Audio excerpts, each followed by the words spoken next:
मेरे पति की गर्भवती प्रेमिका, एक 8 वर्षीय महिला, ने मुझसे उन्हें छोड़ने की गुहार लगाई, लेकिन मैंने मना कर दिया। अब मैं कहाँ जाऊँ?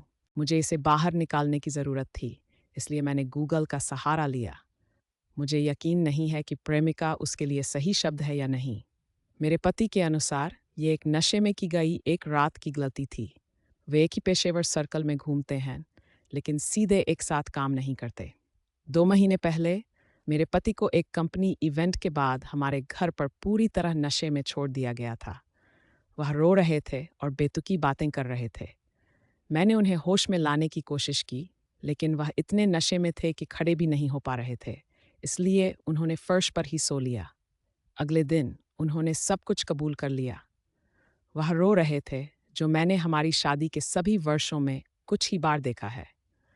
उन्होंने कहा कि सब कुछ धुंधला था और उन्हें ज़्यादा कुछ याद नहीं था, लेकिन उन्हें पता था कि उन्होंने उसके साथ सोया था। मैं अपनी प्रतिक्रिया का विवरण नहीं दूंगी, लेकिन ये तीव्र था।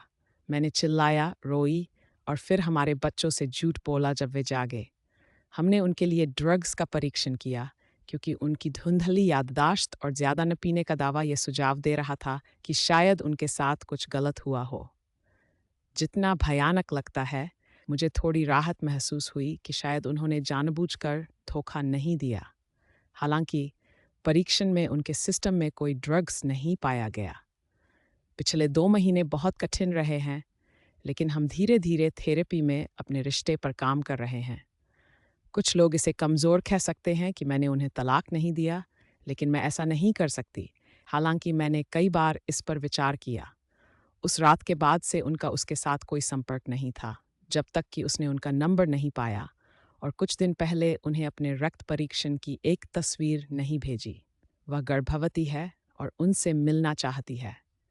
इससे हमें फिर से एक चक्रवात में डाल दिया, लेकिन हमने सहमति दी कि मैं उससे मिलूंगी, क्योंकि इसमें एक निर्दोष जीवन शामिल है। काश मैं कह सकती कि वह भयानक है और मैं इसके लिए खुद से नफरत करती हूँ, लेकिन अलग परिस्थितियों में वह और मैं अच्छे दोस्त हो सकते थे। वह शर्मिंदा और वास्तव में खोई हुई लग रही थी। वह हमसे ज़्यादा छोटी नहीं है। मैं 33 की हूँ, मेरे पति की है, और वह स्टैट की है। लेकिन वह धार्मिक माता पिता द्वारा संरक्षित होकर बड़ी हुई। ये कोई बहाना नहीं है, लेकिन उसने यही कहा। मैंने उससे पूछा कि वह बच्चे के साथ क्या करने की योजना बना रही है, और वह चुप हो गई। मुझे उम्मीद नहीं थी कि वह मुझसे उसे छोड़ने के लिए कहेगी। उसने कहा कि एक बार उसके बॉयफ्रेंड को पता चल गया तो वह उसे छोड़ देगा और उसके माता पिता उसे नाजायज बच्चे के लिए छोड़ देंगे। वह अकेले नहीं कर सकती और सुझाव दिया कि मुझे एक अच्छी सेटलमेंट मिलेगी और मैं नई शुरुआत कर सकती हूँ। मैं हंसी। भगवान मेरी मदद करे।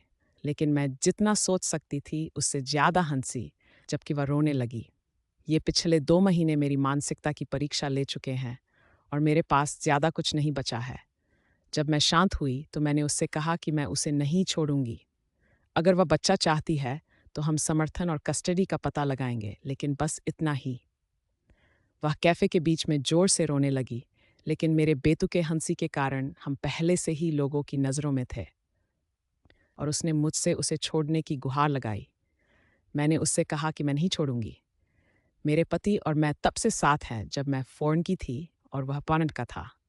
हमने हाई स्कूल से लेकर स्नातक और मास्टर्स के दौरान सगाई और शादी की। हमारे 2 सुंदर बच्चे हैं और हम और अधिक के लिए कोशिश कर रहे थे। मैं ये सब इसलिए नहीं छोड़ूंगी क्योंकि उसने एक बार उसके साथ सोया था। वह मेरे जीवन का हिस्सा है। मैं उसके बिना जीवन की कल्पना नहीं कर सकती, और अगर मैंने उसे छोड़ने के लिए सहमति दी, तो फिर क्या? वह उससे शादी करेगा और वह मेरे जीवन को संभाल लेगी, मेरे बच्चों को आधे समय के लिए पालना। मैंने उसे जवाब देने का मौका नहीं दिया, और जब तक मैंने अपनी बात खत्म की, मैं भी रो रही थी। मैंने उसे वहीं छोड़ दिया, वह भी रो रही थी। मेरे पति और मैंने पहले ही एक वकील से पितृत्व परीक्षण के बारे में बात की है, और हम कोई और निर्णय लेने से पहले उसके परिणाम का इंतज़ार कर रहे हैं।